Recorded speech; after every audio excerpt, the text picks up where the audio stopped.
My girlfriend thought it would be amusing to stick a "Will work for food" sign on my back during a family barbecue. I brushed it off with a laugh, then slipped away quietly. The next morning she woke up to find a moving truck parked outside. The past 6 months have been a deliberate unraveling and rebuilding of my life.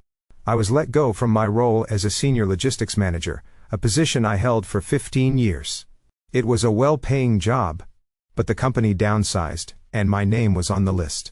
Rather than diving back into the corporate rat race, I chose to invest in myself. I used part of my severance to launch a logistics consulting business, operating out of a home office in my spare bedroom. The work is grueling, the hours are endless, and the income for now is a shadow of what I once earned. I knew it would be a challenging path, but I believed in my vision. My girlfriend of 4 years, Emily, didn't share my enthusiasm. She had grown accustomed to the lifestyle my previous salary afforded. Fancy dinners, weekend getaways, and carefree spending. My new reality as an entrepreneur wasn't as luxurious. Her initial support turned into a subtle, growing resentment, expressed through snide remarks and backhanded jokes. She began calling my business my little hobby, and would ask when I'd get a real job. I tried to shrug it off, convincing myself she was just anxious about the uncertainty. I worked 16-hour days pouring my heart into making my venture succeed, hoping she'd see the potential if I could prove it was working. This year, I hosted our family's annual barbecue, a cherished tradition. My parents, siblings, their partners, and a gaggle of nieces and nephews filled my backyard. I love hosting. It feels fulfilling to bring everyone together. I spent the morning prepping, tidying the yard, and firing up the smoker for the brisket. Emily was acting oddly all morning, overly cheerful and strangely excited. I should have seen it as a red flag. The party kicked off around 2 p.m. I was at the grill flipping burgers, chatting with my dad, and feeling at ease for the first time in weeks. I was in my element, surrounded by loved ones, or so I thought. While I was focused on the food, Emily sneaked up behind me and taped something to my shirt. I assumed it was a harmless prank. Maybe a "kiss the chef" sign. I heard her friends giggling, but I just grinned and kept cooking. For the next hour I mingled, refilled drinks, and played with my nieces and nephews, oblivious to what was on my back. I noticed a few odd glances and whispers, but dismissed them, thinking people were just happy to see me. Then came the moment that hit like a punch to the gut. My 7-year-old nephew Max tugged at my shorts, his face puzzled. "Uncle Jake, what does jobless mean?" he asked innocently. I froze. My brother, standing nearby, looked livid and tore the sign off my shirt. He handed it to me. It was a crude cardboard sign designed to look like something a homeless person might carry. In bold marker it read, "Will work for food. Jobless and desperate. Please help, my girlfriend pays for everything." My stomach dropped. This wasn't a prank. It was a cruel, deliberate attack on my character, my work ethic, and my current struggles displayed in front of my entire family. Before I could process it, my sister approached, her face pale, holding her phone. "Jake, you need to see this." She showed me Emily's latest social media story. A photo of me at the grill, the sign prominently displayed. The caption read, "Getting the new man to work. Got to earn his keep. Jobless and loving it. Charity case." I looked across the yard, and saw Emily laughing with her friends. She caught my gaze and gave a cheeky wink, as if we were in on the joke together. In that moment, for years of our relationship dissolved. All the love I thought I felt, all the excuses I'd made for her turned to ash. But I didn't lash out. I didn't make a scene. That's what she wanted. A dramatic outburst, to paint me as unhinged, validating her narrative. Instead, I forced a chuckle, looked at my family's concerned faces and said, "Wow, Emily's got a wild sense of humor, doesn't she?"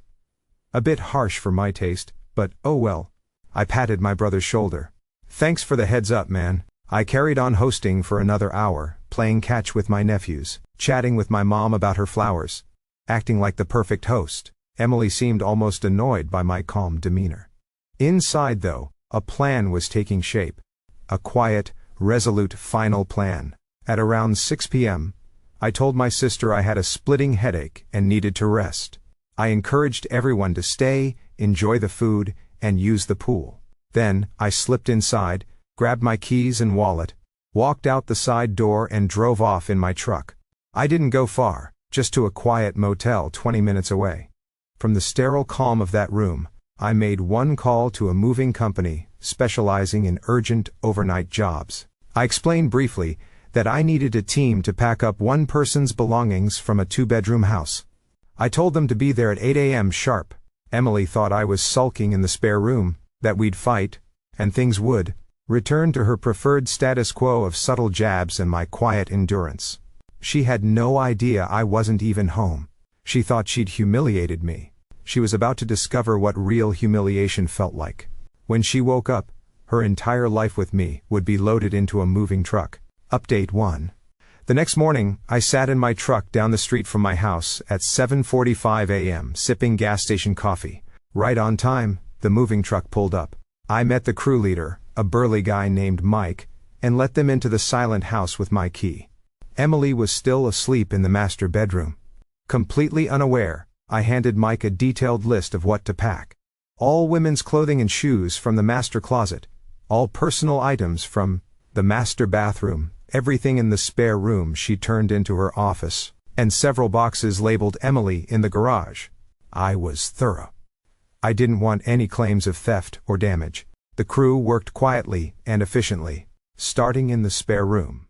About 20 minutes in, the sounds of their work, soft voices, the rustle of packing materials woke Emily. She stumbled out of the bedroom in one of my old shirts, her hair disheveled, her face groggy. She saw 2 movers wrapping her computer monitor and froze, her expression shifting from confusion to panic. "Jake, what's happening?" she demanded, her voice rising. "Who are these people? What's going on?" I sipped my coffee, my face blank. "They're movers, Emily?" I said evenly. "I hired them." "You're moving out." "Moving out?" she shrieked. "Are you out of your mind? Is this about that dumb prank yesterday?" "It wasn't a prank," I said, my tone low and steady. "It was a public declaration of what you think of me. I'm just accepting it. You don't humiliate the people you live with, your family, for laughs. That's something you do to a stranger or a roommate you despise. So, this roommate is asking you to leave." I showed her a screenshot of her social media post, the photo of me with the sign, the cruel caption, her friends laughing emojis. "This isn't something you recover from, Emily," I told her. She started crying, but it wasn't regret. It was the wail of someone losing their comfortable setup. "You can't do this. Half the stuff is mine. We built this life together." "Let's be clear," I said, stepping closer. "You didn't build anything. I own this house and everything in it 2 years before we met. You haven't paid a cent toward the mortgage or bills in 4 years. You can take anything you bought with your own money. The movers have a list. They'll deliver your things to any address you provide within 50 miles. I suggest you start calling." Her world was visibly collapsing. She stammered, grasping for arguments. "My car, the furniture, the TV, my car." "My furniture, my TV," I corrected calmly. "I went to the bank this morning. Your name's off the joint account. The supplementary credit card you've been using is canceled. The financial arrangement you mocked yesterday is done." She collapsed onto the couch arm, sobbing into her hands, letting out a half cry, half scream. I felt nothing. No pity, no triumph, just a cold resolve. I'd given her every chance to show basic respect, and she'd responded by trying to make me a joke in front of my loved ones. The movers continued, ignoring the drama. Took about 2 hours to load everything. Emily made frantic calls from the patio, first to her friends who didn't seem eager to offer their guest rooms, then reluctantly to her parents. When the truck was loaded, Mike approached with a clipboard. "We've got an address, sir. A place in Northwood." Her parents' house, naturally. I walked to Emily, who was sitting on the front steps, head in hands. "The truck's ready," I said, handing her a small box with her toiletries and charger. "This should be everything." She looked up, eyes red and puffy. "You're really doing this? Throwing away 4 years over one stupid joke?" "You threw it away, Emily," I said. "You just didn't realize it until now." I watched the moving truck pull away, carrying the remnants of a life I no longer wanted. Emily stood on the sidewalk, looking small and defeated. waiting for her parents to drive 40 minutes to pick her up. I went back inside, closed the door, and for the first time in years, my house felt like mine again. Final update. 3 months have passed since the barbecue. The first thing I noticed was the quiet. For years, my house was filled with Emily's noise. Her music, her constant calls, the TV shows I didn't care for. Now, it's just the soft hum of the fridge and my own thoughts. It's a strange, beautiful calm. My family reached out immediately. My mom was concerned I'd acted impulsively. My dad was quietly enraged on my behalf. I sat them down and explained not just the prank, but the year-long erosion of respect. I showed them the social media post, the charity case caption, my mom's worry turned to fury. They didn't see my actions as vengeance, but as self-defense. Emily's attempt at a smear campaign fell flat. She and her friends posted vague rants about toxic men and crazy exes, but it didn't stick. Too many people, my whole family, saw the prank firsthand. The narrative that spread was about a woman who publicly shamed her partner, and was stunned when he stood up for himself.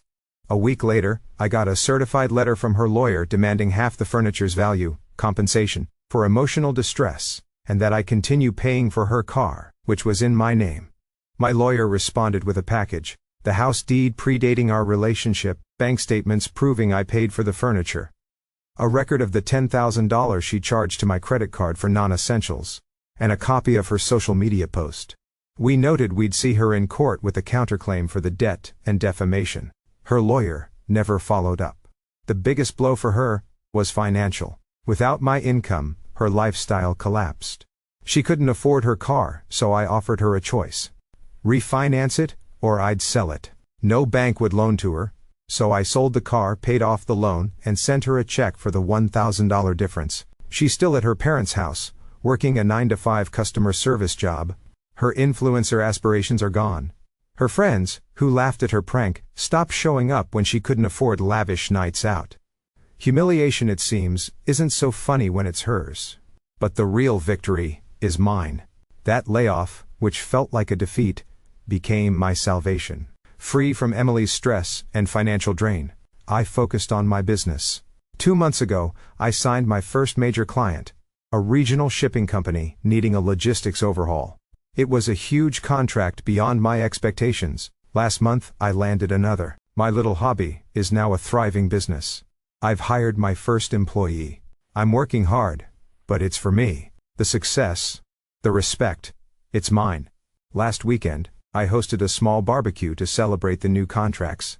Just my parents, siblings, and close friends. The vibe was warm and joyful. No one mocked me.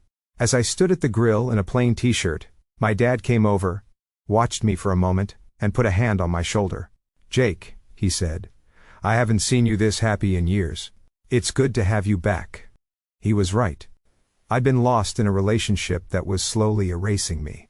Emily's cruel prank didn't break me, it woke me up. She thought she was labeling me worthless.